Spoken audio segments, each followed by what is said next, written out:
Hello and welcome to another Rural Reflections Colin Dave podcast, co-hosted by my brother Dave in Carrington, North Dakota, Dave Nelson, and myself, Grant Nelson, here at the studios of Thief River Falls at Thief River Falls Radio. Dave, we're talking to each other from about 180 miles apart, not for social distancing, because that's just the way it is. Yeah, but I bet you we have something in common today. Is it snowing there? Yes, it was.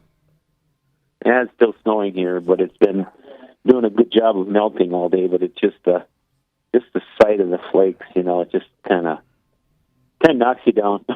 Well, I put right away this morning when I got up. Actually last night before I went to bed, I put something on our Thief River Falls Radio webpage about the snow coming. It was not warmly received. Let's put it that way. It was not warmly received. Yeah. It's a long, long winter. I just think we're up to, I don't even know how many months it is now. We're probably going to have 6 months of winter. We probably had 6 already, and we're working on the 7th. I'd say that it's been a tough one. I'd say that's about right. Now, of course, with this stuff melting, a little more soil moisture where we don't really need it. Yeah, we're plenty here. Actually, we're approaching a little bit of field work before we got the 80 or 90 hunters that we got earlier this week, and it was actually, starting to look kind of good. And then we got some rain, and now we get some more. And boy, 20 hundredths of rain on top of wet ground like this, it just looks like you had an inch. What I've noticed is there's a lot of people around here who you see a tractor pulling an air seeder or some type of implement, and you'll see it's gone for a while, and then all of a sudden you'll see ruts developing, and you'll see they just stopped somewhere out in the field and must have walked back up or went and got the pickup and just said, okay, that's it, we'll just quit. We gave it a try. But there are a couple places, particularly the places where there's pipe underground, where they've had that drainage, that they're at it, and actually it looks pretty nice. There's some out by us, and he was working yesterday. The tiling field that's been tiled a couple 3 years, that really shows up now with lack of surface water. It's amazing once that actually gets going and working.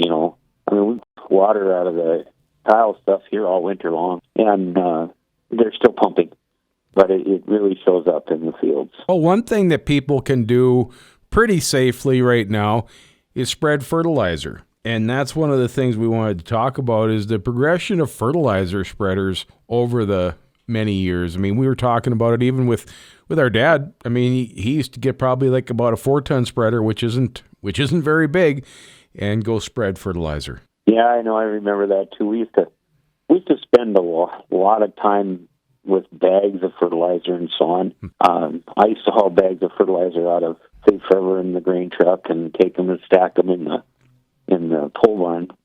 And but occasionally, for the alfalfa ground, or if you had corn, you're ready to plant corn, which I was, you went in first, hook up a fertilizer spreader to the pickup, go through further, load it up, bring it back, and Dad even took and went out in the field with the pickup and spread it, because it was quick. You could load it, spread it, take it back to town with the same machine, and still get home in time for milking.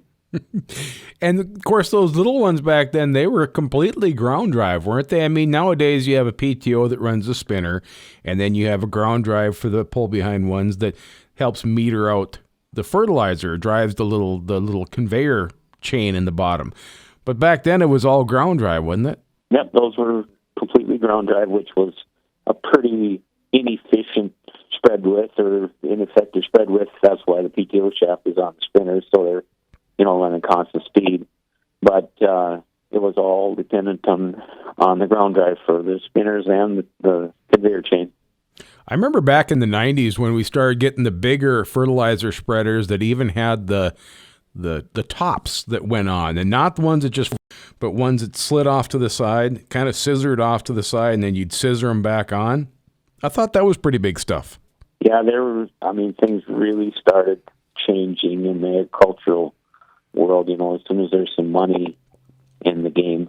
I know when I saw the first boom type spreaders, I was like, what are they doing with those things? Well, if you get up close to them, you can see they're just pouring fertilizer out of those booms. And of course, that is an effort to get a even spread of fertilizer on.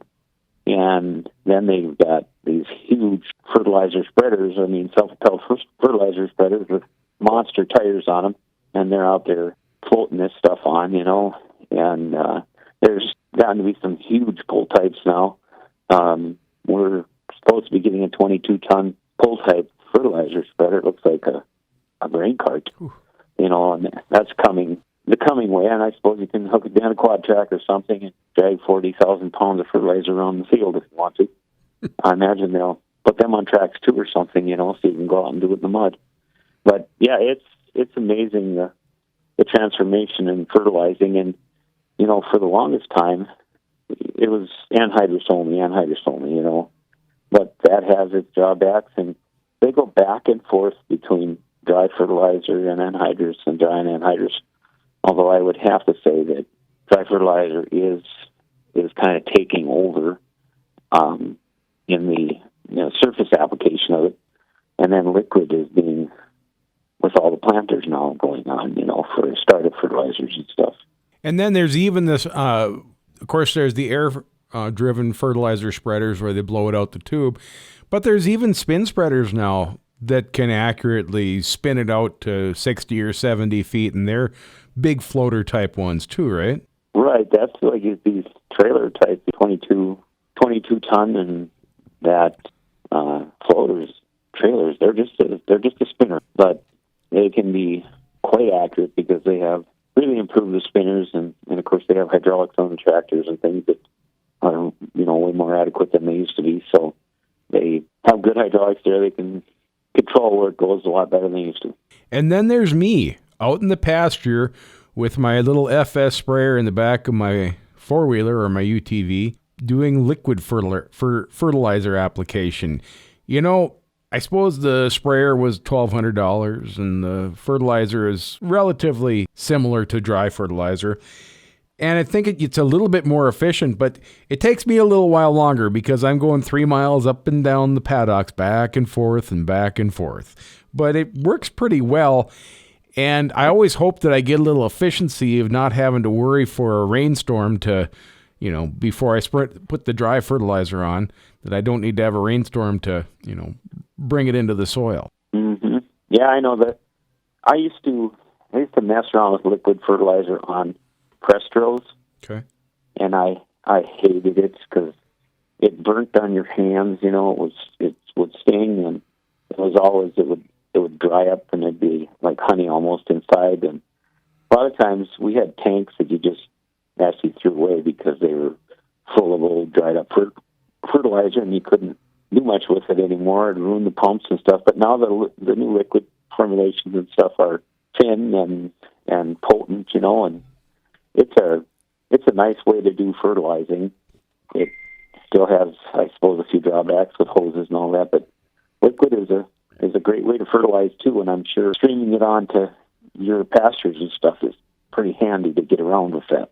It really is, although I know one thing, there's certain ones you can't mix together. And I tried it last year without knowing, and I was wondering, why is nothing coming out? And I looked inside, all of a sudden I had these little semi-rocks inside the filter and inside the tank, and I had to, that was rough getting that first tank out. I had to clean the filter over and over again. Then once I got it out, then I never mixed those two together again. Yeah, I know. It's tricky, that's for sure, but boy, if it works good, it's so nice because you don't have to worry about wind. You don't have to worry about, incorporating. It takes a lot of the worry out of it, and the rate, it's not like you're pouring on 500-600 pounds of it an acre. No. Just a few gallons, 3 gallons an acre, goes on and does the job. Sure does. Well, you got anything else for us this week, Dave? No, I just would like the winter of 2019 and 20 to be over here real soon because it's been a long, long time since the first snow of October the 3rd, 2019. I think we can agree on that. Thanks a lot, Dave. We'll talk to you next week. All right. Bye-bye. Bye-bye. There he is, my brother Dave, on our Rural Reflections Call and Dave podcast, co-hosted by Dave Nelson in Carrington, North Dakota. Myself here in the studios of Thief River Falls Radio, Grant Nelson. You have a good day.